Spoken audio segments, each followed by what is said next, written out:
Salut à toutes, c'est le Doc News pour de la news, j'espère que vous allez bien, moi ça va super. Pour ceux qui l'auraient loupé entre ce soir et demain, en gros pour ceux qui se lèveront demain matin, ben vous aurez loupé une petite pluie de comètes. Et oui, on va parler un peu de ça sur la chaîne. En plus, il y a avant de commencer le sujet sur l'histoire des pluies de comètes, ben... Quand vous voyez sur le monitoring qui est tout en haut, juste au-dessus de ma tête, vous avez regardé tout en haut, il y a le... Nous avons un risque de tempête solaire de niveau J1 avec des vents solaires actuellement à presque à 700 km par heure. Autant vous dire, ça va dégainer sévère. Et en plus de ça, en plus de dégainer sévère, on va avoir une pluie de comètes. Et oui, un double bingo. Cette nuit sera très active. Cette vidéo n'était pas prévue non plus, mais on va dire que je suis tombé dessus en traînant sur les news. Qu'il y avait une pluie de comètes, donc voilà. Quelque chose d'exceptionnel va se produire au-dessus de nos têtes. Des dizaines, voire parfois des centaines d'étoiles filantes pourraient traverser le ciel en quelques heures. Une véritable tempête cosmique est attendue cette nuit. Et tout le monde pourra l'observer à l'œil nu. Je t'explique tout maintenant, donc voilà. On parle souvent de tempête de comètes, mais en réalité, il s'agit plus d'une pluie de météorites intense. La Terre va traverser un nuage de débris cosmiques laissé par son passage par un objet céleste appelé 3200 Paelton. Et oui, en plus, c'est bien, c'est qu'entre ce passage de cette comète et l'arrivée de 3i Atlas, je sais pas, mais en ce moment, ça fait un peu trop beaucoup d'un coup. Mais je reviendrai sur ce sujet plus tard entre 3i Atlas, les éruptions solaires et 3200 paétons, parce que voilà. Ce corps n'est pas une comète classique avec une longue queue, mais un objet hybride entre astéroïde et comète. Après chaque passage près du Soleil, il libère de la poussière et de minuscules fragments rocheux. Et ce soir, la Terre va littéralement être plongée dans cette traînée. Et oui.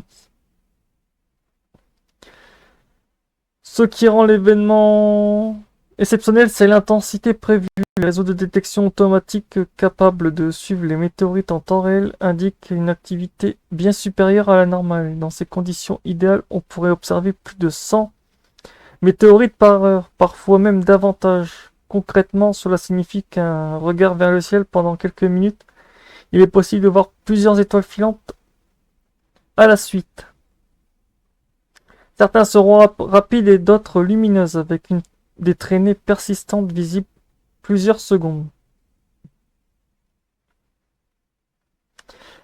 Et oui, ça va être bien. En plus, quand vous voyez sur l'animation ici, on voit vraiment bien 3200 paétons. Il a un nom bien... Bon, voilà. Plaéton, il est en train ici de faire sa petite rotation. Et ça va être sympa, dis donc. En plus, on est en pleine dedans. Comme vous voyez sur l'animation, on est carrément dedans. On est en plein sur l'autoroute, ça c'est bien.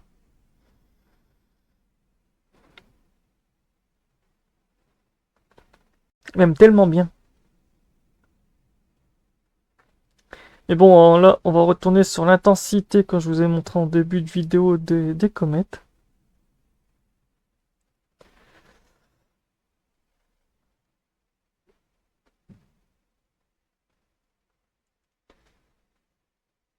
Ce qui rend l'événement exceptionnel, c'est l'intensité prévue. C'est vrai que là, les réseaux, comme je vous l'ai montré, je crois que je l'ai déjà dit.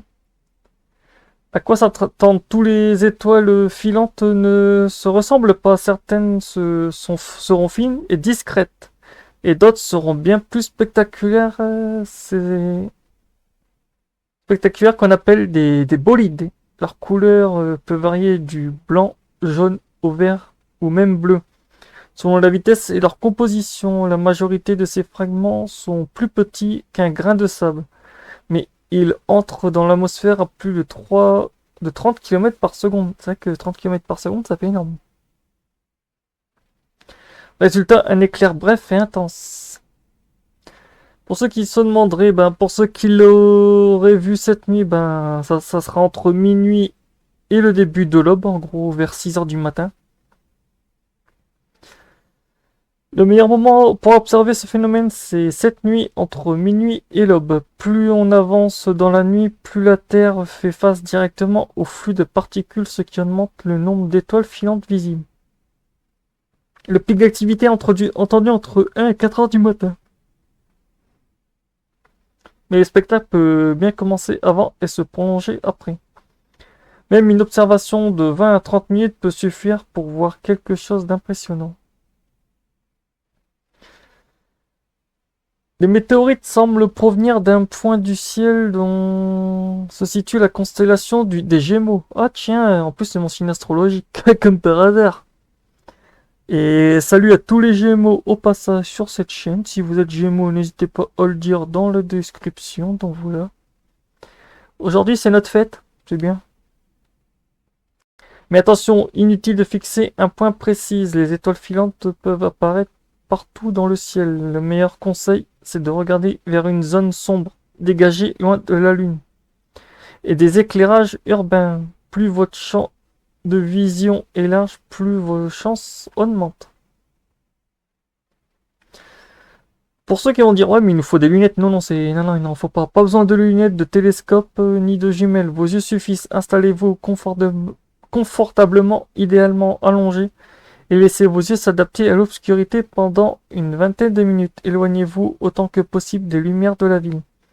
Et surtout, habillez-vous chaudement. Restez immobile en décembre, ça se ressent vite. C'est vrai que ouais, en ce moment, le thermostat n'est pas... Un thermo, une couverture, et vous êtes prêt pour un moment magique. Et oui.